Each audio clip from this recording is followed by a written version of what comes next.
what's going on, guys? It's here back with a new video.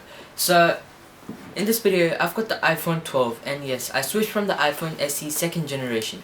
So in this video I'm gonna be telling you guys all of the differences I've noticed between both of the phones, camera, display, everything, and how the phone is overall. So let's get started with the video. I love the design on this phone. It's a flat design which I actually really like. It feels a bit weird when you hold it at first as compared to the other phones, but then you get used to it, and it's really comfortable as your thumb and your fingers rest on this flat edge really comfortably. It's way less likely to drop, and I've actually noticed that. Like, I've used this phone for about 5 weeks now, and in the past 5 weeks I have not dropped it. I've dropped it like once or twice. However, my old phone, I do that in a week, so that's really good. It's less likely to drop, and it's a pretty good design. Now the blue on this phone looks pretty good, I'd say. After looking at it, I think it's pretty good. The red is just not as saturated as I want it to be, but the side rails are just a bit darker than the actual frame, the color, but it looks pretty good. So yeah, I'm a pretty huge fan of the display and the design. Performance on this phone has been really good. My old phone, iPhone SE 3, was still doing great, keeping up to the latest software and the apps and stuff, and it did not lag even once. In Geekbench benchmarks, it was scoring around 3000 in multi-core. This takes it to the next level, scoring 4000 in multi-core and 1600 in single-core. That's insane. That's really good performance, and I think that this will do great in the next coming 4 years, and it will perform the same as how it is today. And it will definitely get software updates for the next 5 to 6 years, as the iPhone 6s, which is 6 to 7 years old now, is still getting software updates. So I think that this phone is gonna keep up really good. And any game you run on it, anything you throw on it, multitasking, it does it great.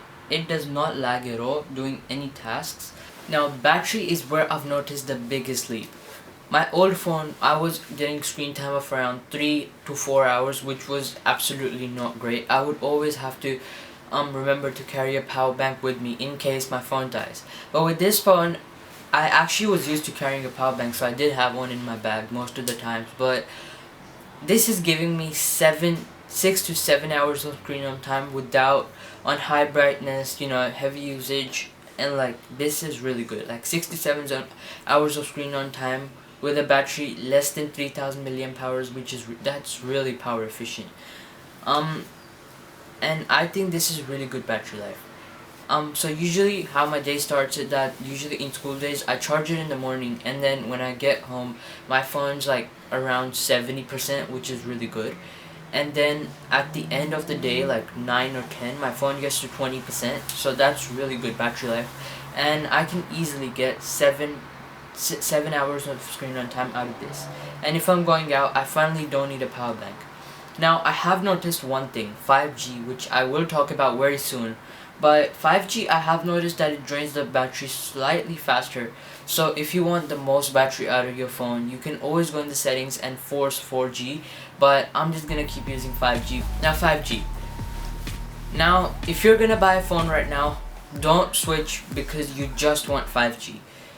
5G is still like building up, and they're still like putting in the towers and stuff. Like right now at my house I do get 5G signals, and right now I'm on 5G, but it's not as good. Like I'll just run a speed test right now to show you guys.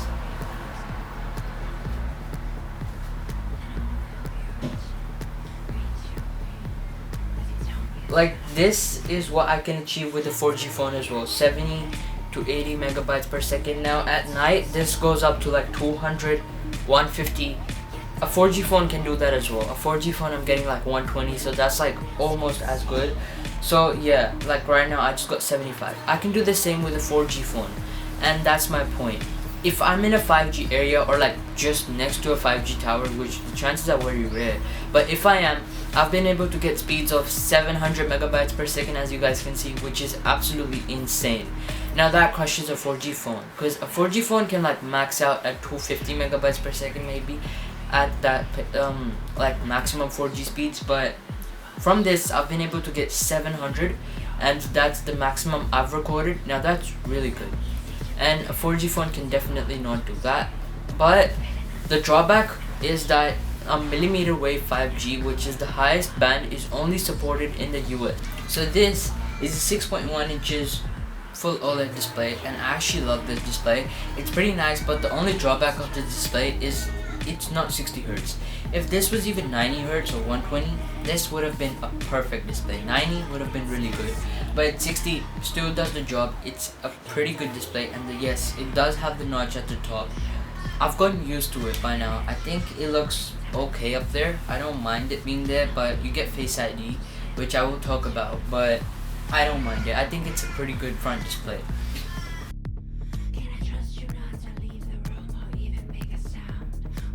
Okay, so the blue phone I had was amazing. It was good. The color was also nice, but there was just something wrong about that phone. The apps were constantly crashing, like while I was actually using the app, which is actually pretty weird. At first I thought it was a software glitch, so I waited for the next software update, which was iOS 15.5, and right after that came, I downloaded it right away, and the issues still seemed to be there. I went to JB Hi-Fi as my phone was still in warranty, and they decided to give me a brand new phone and replace it with a brand new white color. Now at first, they were like that they can't replace the color, even though I really wanted the white one, but then they didn't have the blue in stock, so they gave me the white. And I'm actually really happy with this color. I think it looks way cleaner than the blue one, and I would pick this any day over the blue. It looks way nicer to me. But I have noticed that apps are not crashing at all on this phone, and one more thing I've noticed is that whenever I exit the camera app on my older iPhone 12, it would like lag and sometimes even crash. On this, it's not laggy at all, and the whole phone's just perfect. So yeah. Otherwise, all the things are like similar, like battery life, performance, just the apps are not crashing on this. So really happy with that. I also want to give a huge shout out to JB Hi-Fi for actually replacing my phone. They were super nice about it. Their customer care was amazing. They did it pretty quick. So yeah, I'm really happy about that. Okay, so a quick montage kind of thing on this white color. I think it looks amazing. It looks way cleaner. The camera rings also look way nicer than the blue one. It shows less fingerprints even with the case on as compared to the blue one, which I hated the most. As it was showing a lot of the fingerprints even with the case. And this does a great job hiding them. It's not laggy. That's the best thing, because it got replaced. But the back glass looks way cleaner. Does a very good job hiding the fingerprints. The camera ring is way nicer. And the camera, the glass around the camera also has a really nice soft touch to it. I feel like it just feels different on this one because of the color, but it does not show any of the scratches even on this, which the blue one was definitely showing. And I think that this white color will keep up better than the blue one in durability and showing the scratches. Either ways, that's been it. Thank you for watching this video. Don't forget to like, subscribe, follow me on Instagram and Twitter, and I'll catch you guys very soon in the next one. Peace.